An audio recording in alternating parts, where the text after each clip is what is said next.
All right, we have things that need to change here with the Dallas Cowboys as they enter this stretch run. Even though they're on a decent little run here, obviously they had the misstep in Philly, but they've played well over the last several weeks, and I think that we deserve a lot of the credit for that. Like, we were talking a lot about things that needed to change, and clearly McCarthy and the coaching staff, they listened to the show and they made those changes. I know he was in a glorious mood on Friday without you here. Yeah. We once again produced Radio Gold. Yeah, I mean, look, the fact that I was not here, I'm sure, made him feel much more comfortable, much more at home, because he knew he was in the friendly confines here with his buddies. Yep. And so didn't have the frenemy here.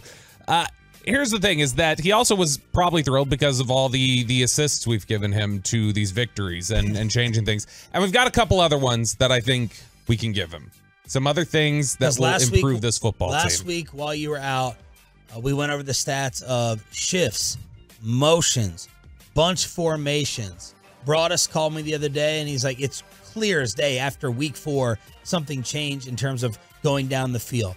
Brandon Cook's involvement, all these things after San Francisco, after the bye week, the numbers show that they all jumped, that they all did increase. Yeah, and so I think that that's, again... now it's a battle of ego to admit, and maybe you don't have to admit, maybe it's not the truth or the reality, that this was all planned, it was a natural progression, or this was a humongous change that took place after the 49er game. But fans don't really care about that. I think that after the San Francisco game, and all kidding aside, outside of our own influence and involvement in this, I think that after the San Francisco game, I think that players were heard. Like, I think that there was probably a lot of feedback given from players that said, look, we got to change some stuff here. And I think that, to their credit, they listened. And they took that and they used it. Because when you look at... You don't have to do a deep film dive to tell that from Chargers game on, this has not been the same concepts. They're running different things. They're doing different things. Dak's running more. They're throwing the ball down the field more. It's no longer just the slant flats. It's no 1, 2, 3, get the ball out. Like, that's not what they're doing right now. There's been an embrace of concepts they've been using the last couple of years before they started to install this. I don't think they've thrown everything out the door. I think they're still doing a lot of the same concepts that they were doing earlier in the year. But there's definitely been some influence from the players, I think, that says, hey, let's work some of the stuff back in that we're comfortable with. And to the coach's credit, I think they said, you're right, we need to work some of this in. And so that's what you're seeing now. So here are some other things. Before I dive into my list of things that I would like to see added for the stretch run, you guys have anything that stands out as like a blinking light of Cowboys still are ignoring this, or Cowboys need to shift this, they need to change this? I know Dowdle to Pollard has been a big one for a lot of people. Is there anything that stands out to either of you as like they're missing something or overlooking something at this Run game point? and run defense. That's not like one little overlook. I'm hoping that I was too impatient on the gelling of the offensive line. Tyron Smith is shutting up a lot of people right now, including me, but run game and run defense is still going to be an Achilles heel for this football team, I fear. Yeah, I mean, it's going to be a playoff kryptonite for them. It's much worse if they're trailing, and not being able to get off the field. In a neutral game, it's not the worst thing in the world. But yeah, when you're trailing, if they're behind to Philly or San Fran or Detroit on the road in a postseason game in the fourth quarter, and they need to get a big stop, and that other team's trying to run out the clock, I mean, that's going to be tough. It's going to be tough for them to stop it. I got a couple changes and tweaks that I'd like to see. In the first one, you said Tyron Smith is shutting you up. You would also say that this guy has shut me up, even though I don't think I was ever a hater. But, Sean, you told me I was a low-key hater of this guy. Of who? I'm about to tell you. You told me I was a low-key hater of this guy. One of the things I would like to see changed, we need to start reducing some Michael Gallup snaps, some Michael Gallup targets. I know he wasn't a glaring hole last week, but this has become a 2-year problem at this point. I don't know that Jalen Tolbert's ready to step up. I am in favor of an increase in Kevontae Turpin receiving snaps and routes run at the expense of Michael Gallup. So to me, one of the changes they can make down the stretch run is Kevontae Turpin getting more involved in the route concepts. I was never a hater of Kevontae Turpin. You wanted to kick him to the curb after his Pro Bowl season. You totally thought it was overhyped, but cost me $100 against Sandler. You're not supposed to be gambling. It's a different rule. Oh, okay. So we don't have any Michael Gallup hope that has been refreshed whatsoever. Nope. Okay, none for me. None for me. I mean, I'm sorry. I'm not giving big plays to Turpin.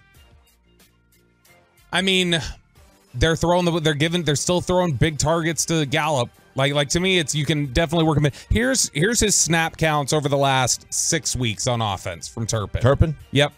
2 snaps, 11, 13, 12. They've increased it, but while Gallup's out there playing 30 to 40 snaps a game, I think that can look more balanced. I don't think when you're talking about 30 to 40 snaps for Tolbert and Gallup without Tolbert's been okay from what I've seen on tape, but when you're talking about difference maker, Turpin at least has a chance to make a difference. I'm fine with that. I've never been the biggest Michael Gallup fan.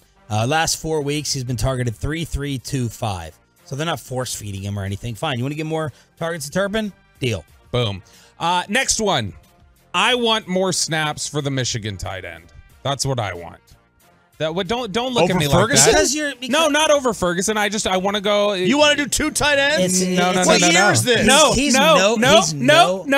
Suckered y'all in just like I wanted to. Sean McEwen. I want Sean McEwen to get more snaps over Luke Schoonmaker. Oh. And McEwen has been in there a little bit more frequently. My idea here is Schoonmaker missed all of OTAs, basically. All of OTAs, missed some of training camp. I think you're clearly seeing he's just behind.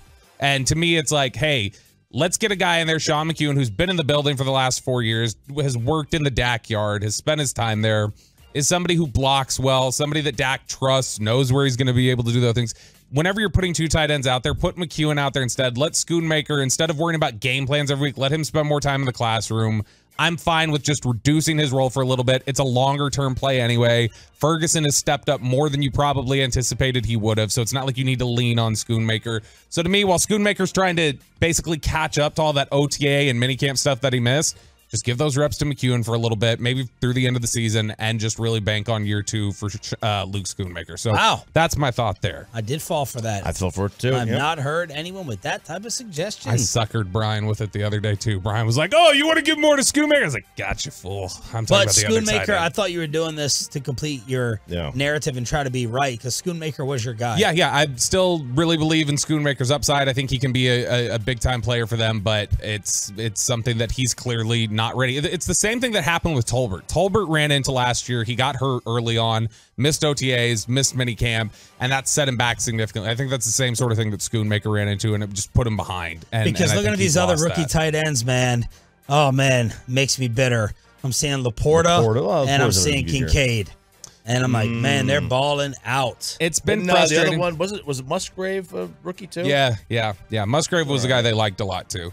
But look, here's the thing with Schoonmaker is that time is so critical to them to get an understanding of just the classroom work, is that OTAs and minicamp thing, and he was just out during that time because it was like, I think the first practice he had like a calf thing or something like that. That's the same thing that happened to Tolbert last year. Tolbert wasn't able to participate in OTAs or minicamp, put him really far behind, and then he lost too much and his whole rookie season was gone. To me, it's just stop trying to force feed him in there or force reps to him while Hendershot's been out. Just let him take a step back until Hendershot's ready or whatever else you want to do. I would say give Sean McEwen more of the work over Schoonmaker at this point. The other one here, reduce another Michigan player's snaps on the defensive side of the ball. I need less Jordan Lewis. I need you to figure out something other than Jordan Lewis. And I love Jordan Lewis, but one of the other things you can do here to potentially compensate for that, because this is a guy who's played well in the box, he's played well when he's asked to do some stuff in the slot, free safety. I don't know why they stopped playing Wanye Thomas. Wanye Thomas was really good for them the first couple of weeks. He played 41 snaps in week 1 against the Giants. Then that went down to 16 snaps against the Jets. Since then, no snaps against Arizona. 13, 9, 3, 0, 16, and 7.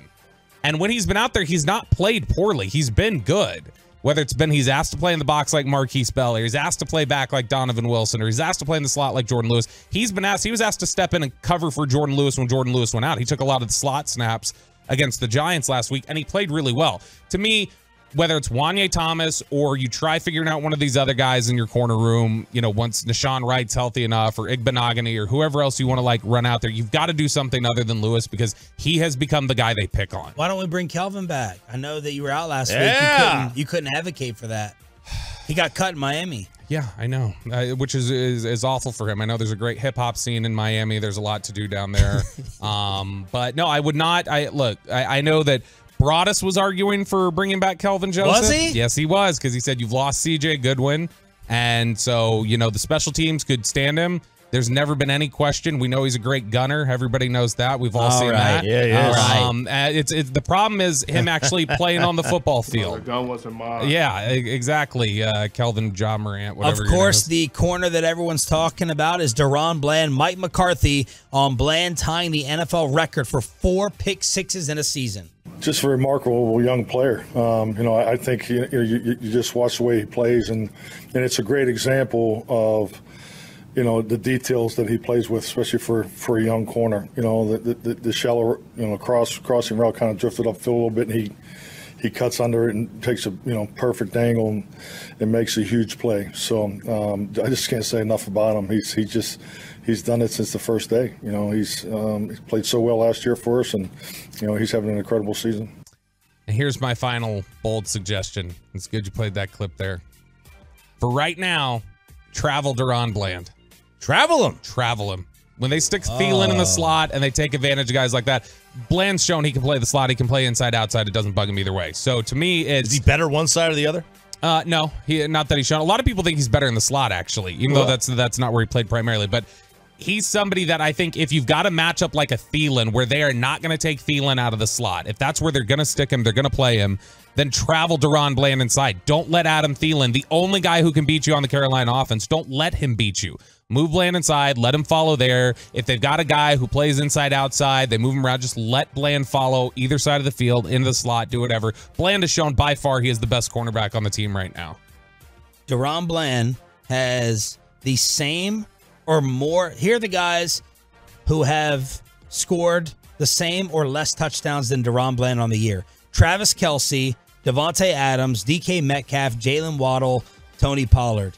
Deron Bland has 4. Travis Kelce has 4 touchdowns on the season. That is maybe improvement. Jerry Jones. Below the belt, back with us here on your home of America's team. You ruined the morning show. Wait, man. Yeah. Oh, man. They came at you at 8. That's brutal. Two of them, Bumble and Jimmy.